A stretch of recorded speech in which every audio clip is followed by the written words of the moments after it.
O diagnóstico que transformou a minha vida. Sumida daqui das redes sociais, já tem mais ou menos uns 30 dias. Recebi várias e várias mensagens perguntando o que tinha acontecido. Vou explicar um pouquinho pra vocês do que aconteceu comigo nesses últimos dias, nesse último mês. Em fevereiro desse ano, eu fiz um check-up de exames, né? Na verdade, eu tenho o hábito de fazer um check-up de exames todo começo do ano. Então, eu fiz em fevereiro. E eu me recordo que na época, quando eu fiz o ultrassom, o dia que fui pra fazer o ultrassom, a moça já fez de tudo, né? Ela já fez a tireoide das mamas, do útero, tudo. E quando ela finalizou, ela falou assim pra mim: Stephanie, parabéns, eu não tenho o que falar. Tá tudo tranquilo, tudo ótimo. Pra quem não sabe, todo ultrassom, ele tem uma classificação. A classificação é de 0 a 6, tá? Gente, eu vou falar dentro do meu conhecimento, da experiência que eu vivi nesses últimos tempos. Não sou médica, não sou especialista da área. Mas, até onde eu sei, o ultrassom, ele tem a classificação de 0 a 6, sendo 0 o melhor dos cenários e 6 o pior dos cenários, né?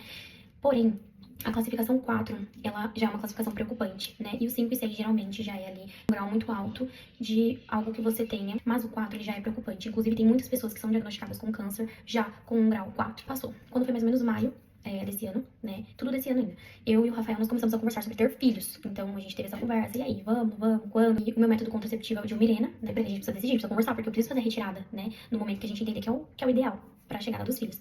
E aí a gente fez um acordo em maio, que seria melhorar nossa alimentação, iniciar a atividade física com mais frequência, algumas coisas que nós queríamos trazer de legado para os nossos filhos, alguns princípios, alguns valores que a gente queria estruturar melhor, né? E antes da chegada dos filhos. E até algumas coisas que a gente queria realizar antes. Só nós dois. A gente falou sobre isso e a gente postergava. A gente sempre colocava que ia começar segunda-feira, essa segunda-feira nunca chegava. Eu tava consumindo açúcar todos os dias da semana. Eu pedia iFood de segunda-feira, eu e ele. Ó, pra Deus, essa minha idade, até eu conseguir fazer tudo isso que eu quero, melhorar a alimentação, melhorar academia, o corpo, tudo. Nossa, eu vou ter filho com quantos anos? E eu me fazia muito essa pergunta. E eu falava, nossa, eu já perdi o time, eu tô enrolando demais, eu não consigo sair desse ambiente de procrastinação e tal. E eu conversava muito isso com Deus. O passado, na verdade, foi um ano muito bom pra nós. Nós terminamos a nossa casa, pra quem acompanha a gente aqui há mais tempo, sabe? Nós terminamos a nossa casa, nós viajamos pra 3 países. Uma bênção. Conseguiu repassar algumas dessas bênçãos, sabe? A gente não reteve. A oportunidade que a gente teve, a gente ajudou, a gente amou o nosso próximo, a gente fez o que estava ao nosso alcance.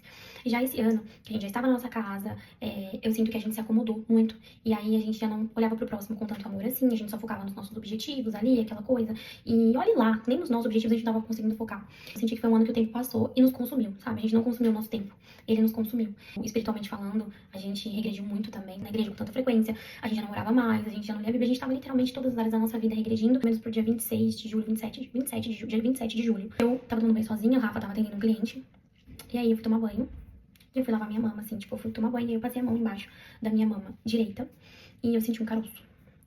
Aí eu apalpei aquilo e eu falei, tem alguma coisa errada, muito mal, eu entrei em estado de choque. Eu lembro que quando o Rafael chegou, quando ele entrou em casa, eu tava muito mal, muito em choque ali. E aí, gente, naquele primeiro momento, eu não enxerguei, mas hoje eu enxergo que aonde estava formada a minha fé. Porque a primeira coisa que eu fiz não foi abrir a Bíblia, nem mesmo procurar alguém da minha confiança. A primeira coisa que eu fiz foi entrar no Instagram, entrar no TikTok e digitar câncer de mama. Comecei a entrar naquilo, e eu fui vendo vídeos, eu fui vendo comentários, e eu fui me alimentando, assim, de uma forma que eu virei praticamente uma madrugada fazendo isso. Muito mal, né? Tenho convênio, Unimed, mas como eu tinha feito um ultrassom em fevereiro, se eu pedisse pela Unimed não ia autorizar, então eu decidi fazer particular, que era pra ir rápido. Na segunda-feira, mandei mensagem no laboratório. Eles tinham um horário pras 3h30 e eu fui. Ficou meu marido, ele me acompanhou, eu tava muito nervosa, até então eu não tinha aberto isso pra ninguém, ainda nem pros meus pais. Foi assim, eu lembro como se fosse hoje, do que eu senti, de como foi. A médica entrou na sala, eu fiquei mal, assim, na hora, sabe? Eu não sei explicar. Eu acho que eu já tinha me alimentado de tantas coisas que é como se eu tivesse já acreditado naquilo sem nem saber ainda. E aí, ela entrou na sala, e a gente conversou, expliquei o que tinha acontecido, e ela fez o ultrassom. Só que assim, gente, nesse ultrassom, foi gerado muitas dúvidas, sabe? Ela não queria me falar exatamente o que estava acontecendo, o que ela estava vendo. Ela falou que ela mesma estava com algumas dúvidas. Ela me deixou bem apreensiva. E ela falou o seguinte pra mim: Stephanie, eu vou analisar os seus exames com mais calma, os seus exames anteriores. E passa a pegar o seu resultado na quarta-feira. Na hora que ela falou isso, eu já tinha entendido que tinha alguma coisa errada, né? Eu falei, tem alguma coisa errada, porque eu faço ultrassom desde os meus 18 anos, eu sempre saio com o resultado na mão, na hora. Então, eu fiz um em fevereiro, não tinha dado nada. Então, eu sabia naquele momento que alguma coisa estava de errado. Eu lembro que eu saí desse ultrassom desolada. Ela falou que eu tinha 2 nódulos e eu saí de lá muito mal. Eu saí devastada, assim, porque pra uma pessoa que tava querendo fazer plano de ter filhos, né, por mais que procrastinando, mas tava fazendo plano de ter filhos, foi como um balde de água fria pra mim. E eu lembro que naquele dia, uma das únicas pessoas que conseguiu me acalmar foi a minha mãe. Eu fiquei em choque, assim, em choque. Mas naquele dia, eu iniciei o meu processo e uma jornada com Deus, como eu nunca tinha vivido antes. Naquele mesmo dia, Deus ministrou muitas coisas no meu coração. Coisas que eu tinha que deixar, renunciar, coisas que eu tinha que melhorar, mudar. Ele me fez olhar pra trás e enxergar tudo isso que eu mencionei no começo do vídeo, né? A procrastinação, a falta de gratidão, a falta de amor ao próximo. Ele começou a falar isso pra mim de forma muito sutil e com muito amor. E dentro desse processo, teve muitas palavras, sabe? De pessoas que vinham e me confirmavam exatamente aquilo que ele já tava falando no meu coração. Aí eu retirei o meu exame na quarta-feira, ele ficou pronto, isso foi na segunda, eu retirei na quarta, eu não abri na hora que eu peguei, eu tava muito mal. E então eu levei direto pro meu médico, e quando o meu médico abriu, ele falou: Stephanie, ela considerou um Behards 4, né? Você vai precisar fazer a punção dos 2 nódulos, pra gente saber aí se é um nódulo benigno ou se é um nódulo maligno. É a explicação que eu recebi, que eu tive, das pesquisas que eu fiz, enfim. Um nódulo, o que determina o grau dele e, enfim, quanto mais a classificação maior, é a simetria, né? A simetria e a coloração. Então, o meu, ele tinha uma assimetria, era uma pequena simetria, mas ele tinha uma simetria, que foi o que preocupou ela, e ela pediu a investigação desse nódulo. Fiquei mais em choque do que eu já tava, né? Fiquei muito mal. Meu médico, ele foi maravilhoso, ele me acalmou. Inclusive, ele falou muitas coisas boas pra mim, me encorajou, sabe? E ele falou pra mim: fica tranquila, vai dar tudo certo, não vai ser um câncer. E a próxima vez que você voltar aqui, vai ser pra gente falar sobre os seus filhos. Eu lembro disso, eu lembro que ele olhou no meu olho e ele falou isso pra mim. Eu recebi aquilo, sabe? Como uma verdade no meu coração. Eu falei: amém, eu creio. Mas a gente sabe que no dia a dia os pensamentos, as coisas acontecem e a gente dispersa, né? A gente esquece das promessas que o Senhor faz pra nós.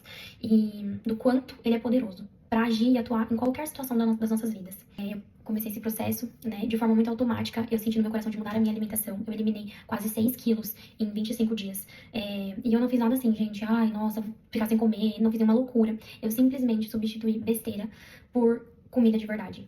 Legumes e verduras, proteína, o abacate, enfim, o azeite. Eu fiz essas substituições e eu cortei sim o açúcar. Eu senti de cortar o açúcar porque eu tava passando por uma fase em que eu estava viciada. E o momento mais desafiador da minha vida em todos esses anos até aqui. Mas foi o momento em que eu mais amadureci, evoluí. Foi o momento mais especial da minha vida, né? Eu até comentei com meu sogro e com a minha sogra esses dias que eu, de fato, vivi o meu primeiro amor, né, com Deus. Eu não tinha vivido esse primeiro amor. Eu entendi que eu conhecia Jesus de ouvir falar, né, como dizem.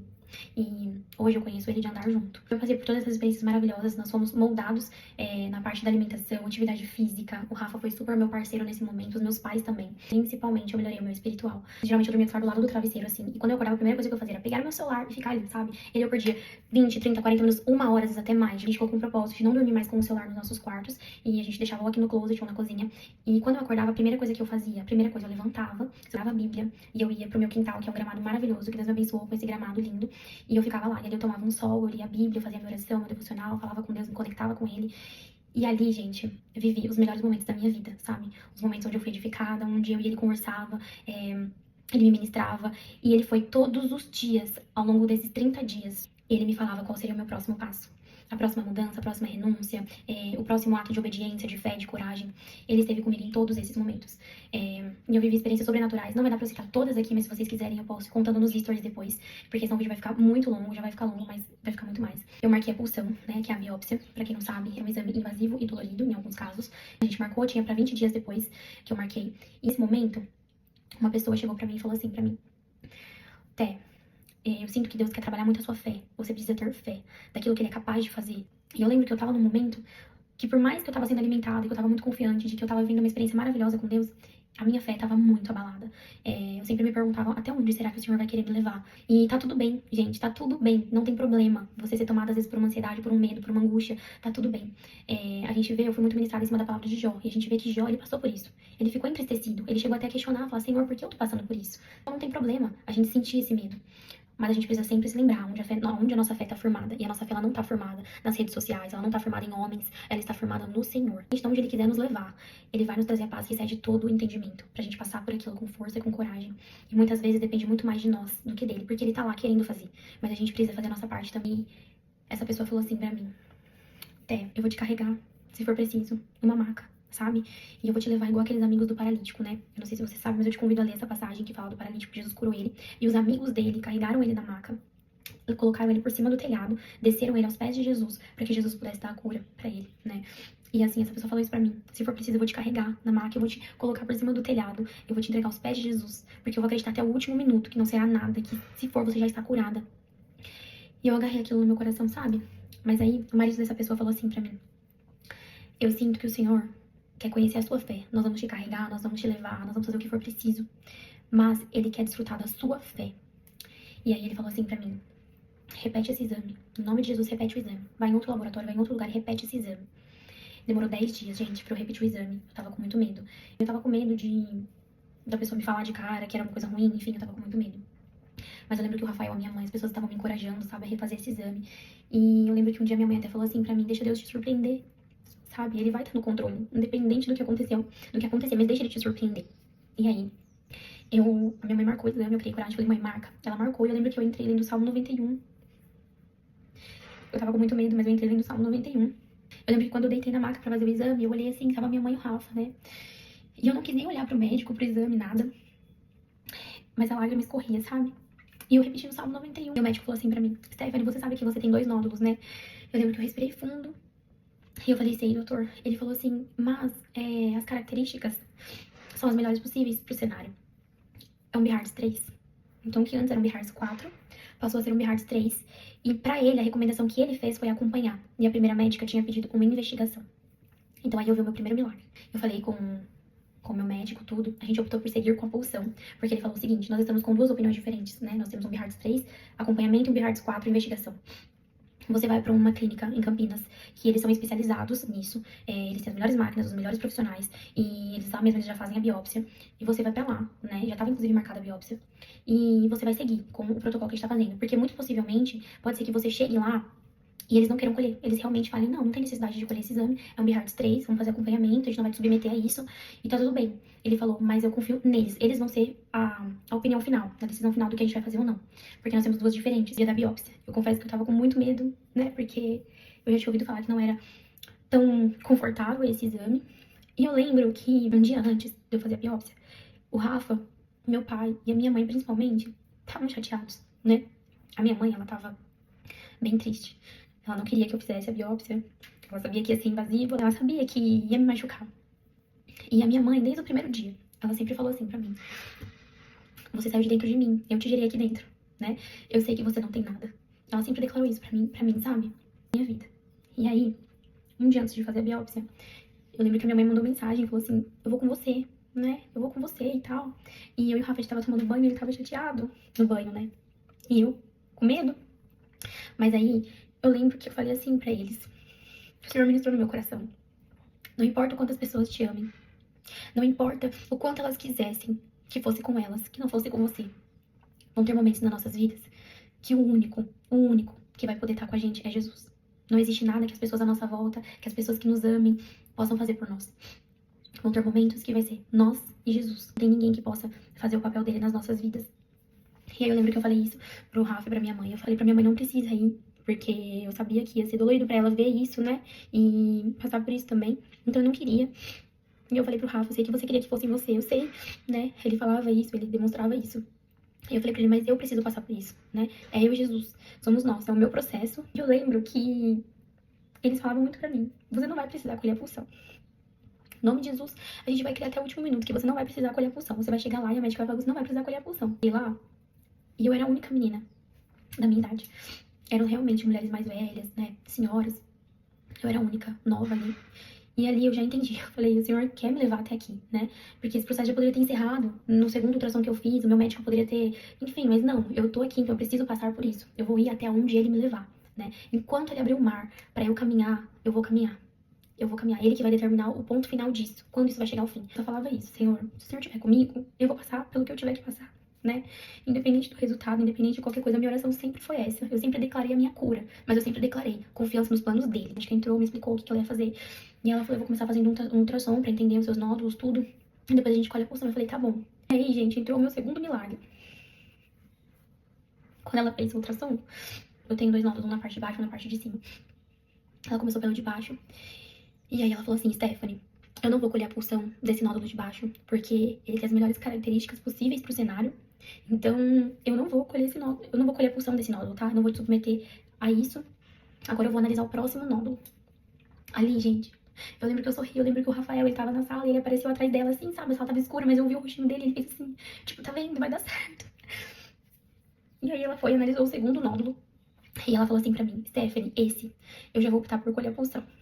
E aí eu queria fazer um parênteses aqui. Eu fui muito ministrada naquele momento que a gente tem que aprender a olhar e enfatizar e focar naquilo que deu certo, não naquilo que não deu, sabe? E naquele momento eu agradeci, eu descansei e eu falei amém, porque eu vim aqui pra colher a pulsão de 2 nódulos, eu seria furada 10 vezes e eu fui 5 vezes.